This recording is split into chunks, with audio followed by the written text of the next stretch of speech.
Okay, this is a climb I did yesterday on an American beech,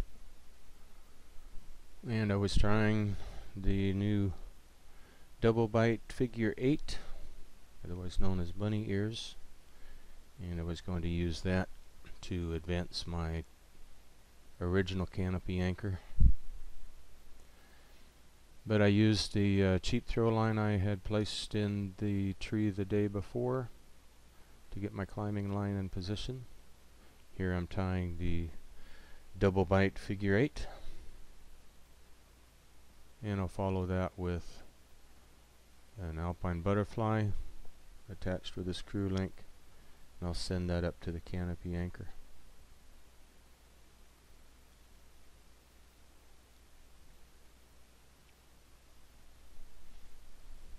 I'm using 150 feet of Poison Ivy climb line.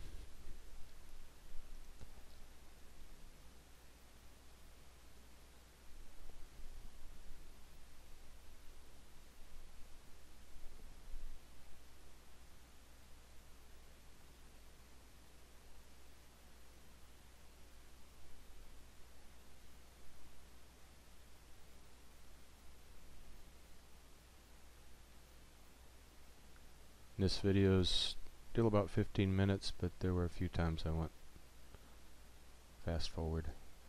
And there's the canopy anchor going up with the DDRT system. And now I'll just tie a midline butterfly so I don't get confused with the running end and the working end of the rope. I'm using a Croll chest ascender and a Unicender, a Yates speed stirrup,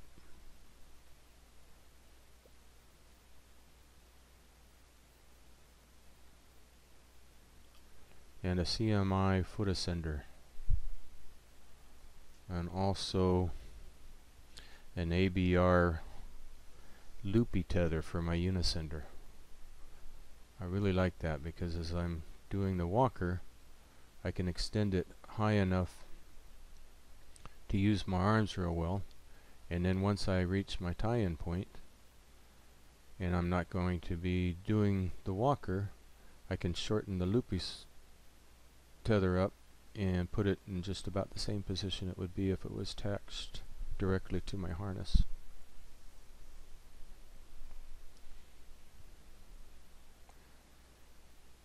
And on the way up I stopped to see if my squirrel was home.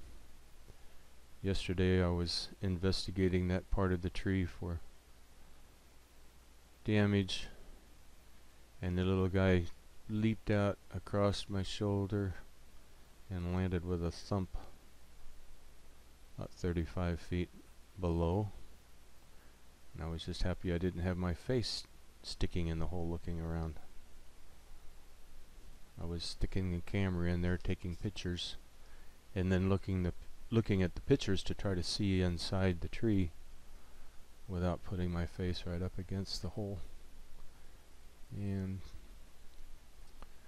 there's the cambium saver and DTRT system with the bunny ears that I'll use for the traverse when I get my tie-in point advanced, or my canopy anchor advanced. Sorry about the piece of crud that got on the lens of the camera. I don't know how that got into the case. Must have fallen in there while I was putting the camera in there.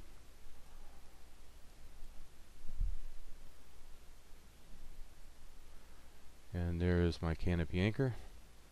And now I'm advancing my canopy anchor.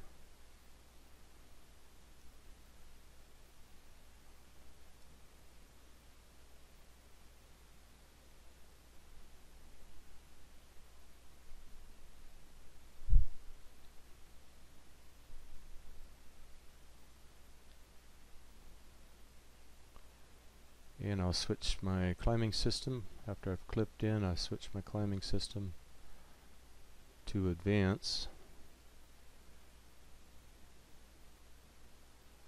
And And I use the bunny ears to advance the tie-in point.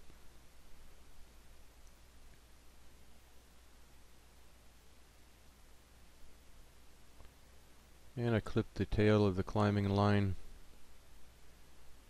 into the bunny ears so that I can retrieve it when I go back down to my original canopy anchor.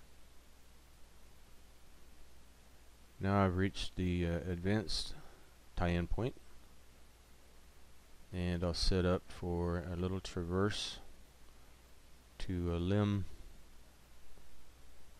that's maybe about 15 feet away.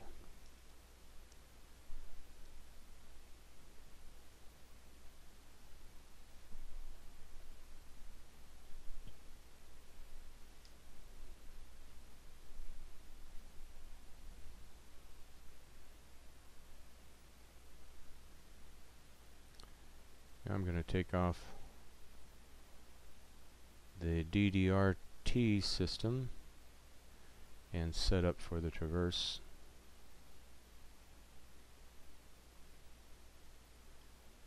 In spite of having the extra line up there, I like that because I don't have to sit there and pull the whole system up from the ground. If it was just laying on the ground, it's just this big continuous loop. And here I'm setting up my traverse.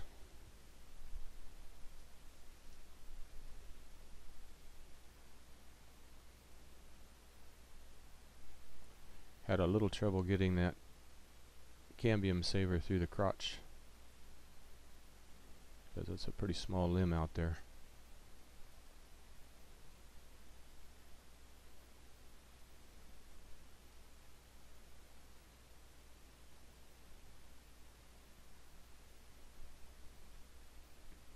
I like those leather cambium savers opposed to the caterpillar cambium savers because they stay in place a lot better. I've had the caterpillar cambium savers fall out of the crotch sometimes. It's rather irritating because you've got to reset it.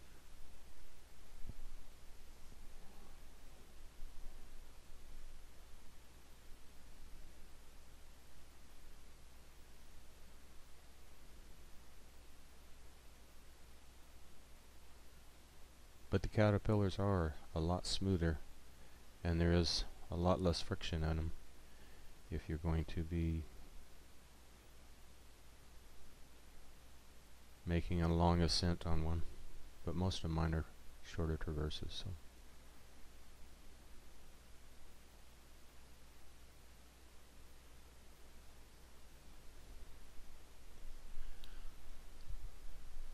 And sometimes I like using the ring-eyed friction savers as well, especially if I'm setting up an SRT.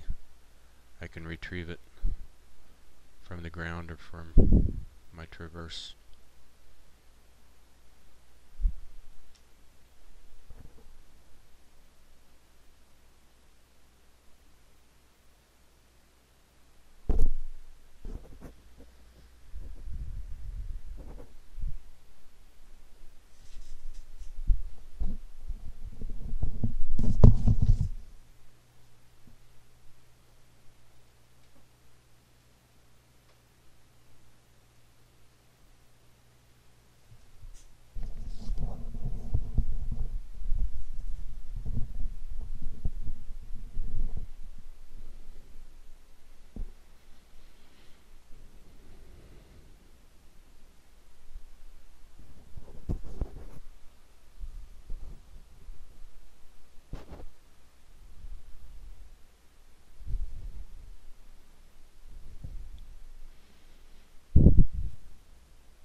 Once I've reached my lateral traverse, I clip in, take a look at the view,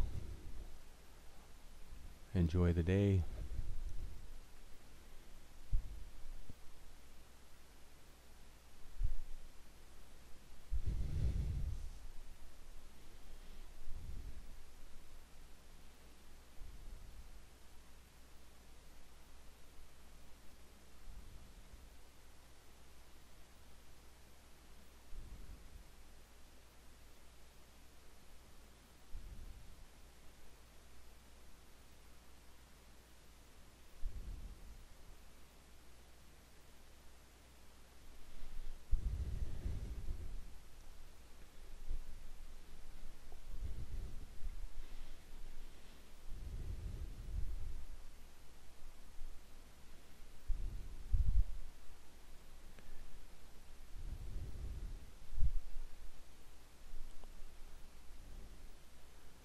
Now I'll return to my original or my advanced tie-in point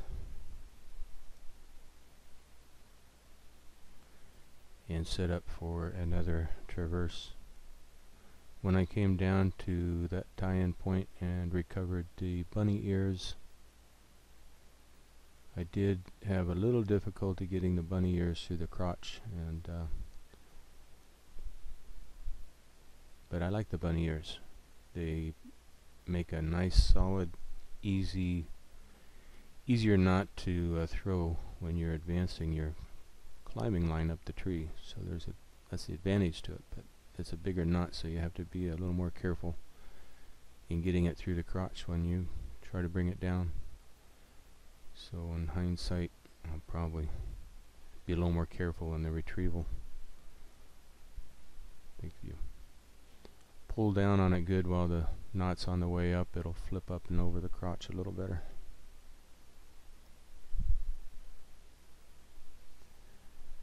And I set up for my next traverse to an outlying branch.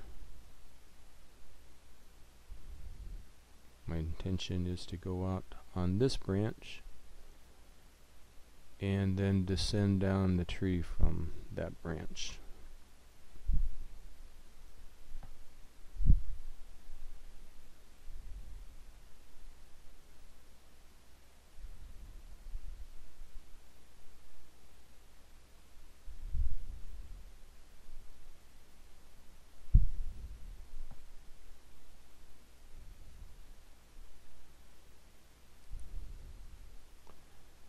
Now I pull myself out the branch. It's not really a limb walk because I'm pulling myself out there, but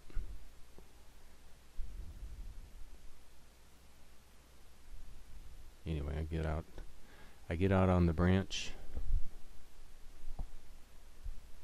and then basically just descend from that branch, swinging between the tip of that branch and the stem of the tree as I work my way back down.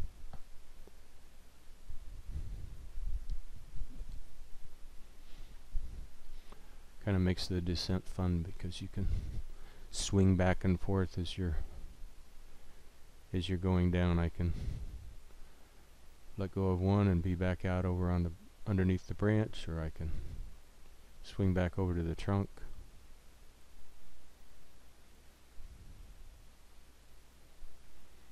Plus, I'm not just tied into that branch. If that branch were to let go, I'm still secured to the trunk.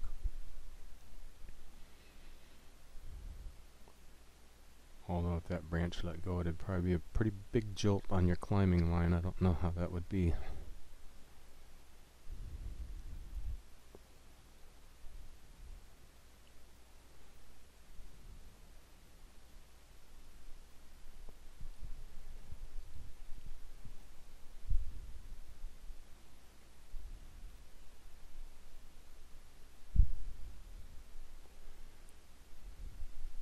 And here I've arrived at the point on the limb where I'll start my descent.